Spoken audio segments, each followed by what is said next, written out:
yang seringkali menjadi kekecewaan dalam rumah tangga? Contoh yang pertama, istri tidak dinafkahi, suami tidak tanggung jawab. Kerap kali banyak perempuan yang konseling ke saya, suaminya nggak tanggung jawab. Istri-istri harus kerja menafkahi diri mereka sendiri, bahkan menafkahi anak-anak mereka. Kemudian istri merasa tidak dikasihi oleh suaminya. Ada juga suami yang merasa istrinya nggak menghargai. Kecewa lagi soal prioritas yang salah.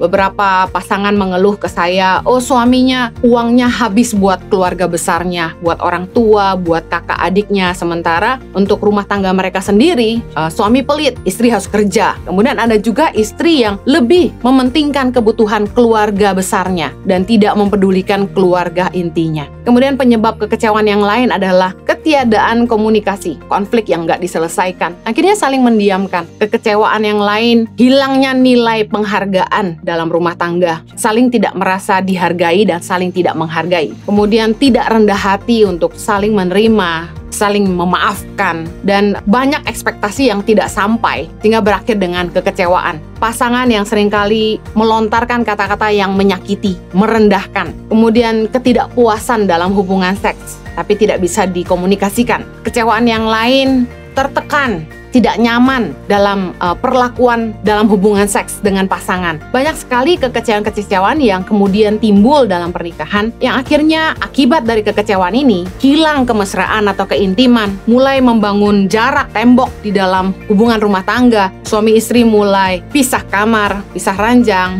ibu tidur dengan anak, suami tidur sendiri, tidak bicara sekian tahun, suami sarapan nggak pernah disiapin, nggak pernah diurusin, suami pulang nggak pulang udah nggak dipeduliin. Bahkan ada yang mulai tinggal terpisah, bukan hanya pisah ranjang tapi pisah rumah. Akibat dari kekecewaan tentu berakibat ketika keintiman hilang, komunikasi juga berhenti. Bicara sepentingnya, bicara secukupnya, kalau nggak ada urusan yang penting nggak ngomong. Biasanya hanya seputar urusan anak saja. Kemudian yang lebih parah, mulai mencari pelarian. Biasanya orang ketiga itu selalu kelihatan lebih baik daripada pasangan kita, karena kelihatan baik-baiknya aja.